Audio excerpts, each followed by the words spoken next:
Artuk Bey, Ertuğrul Bey'imden haber vardır.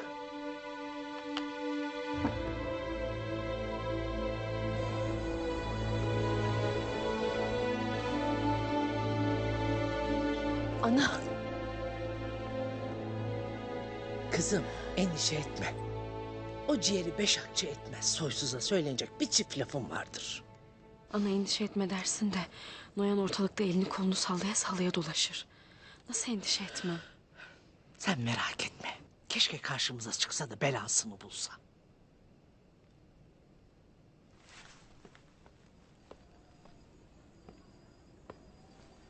Hayma Hatun, Halime Sultan.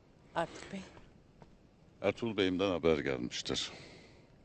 Şehzade Yiğit de, beyim de iyidir çok şükür. Alpleriyle emniyettedirler. Bilesiniz istemiştir.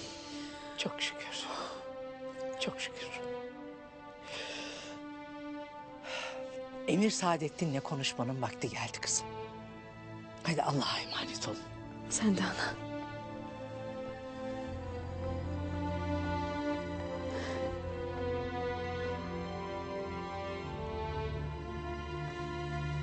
Selcan. Ertuğrul'la Yiğit emniyettelermiş. Çok şükür Halime, çok şükür.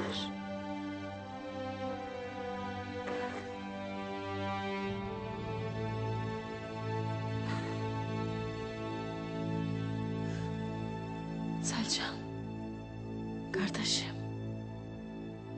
İnşallah Tuğtekin Bey Gökçe'yi sağ salim obaya getirecek. İnşallah Halime Sultan. İnşallah.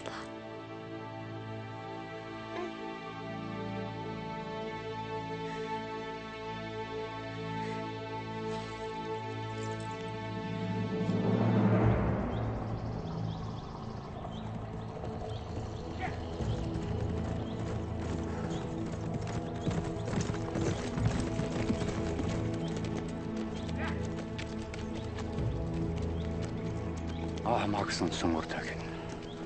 Ahmak. Köpeğin seni kullandığını anlayamayacak kadar ahmaksın.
Onları kurtaramadık.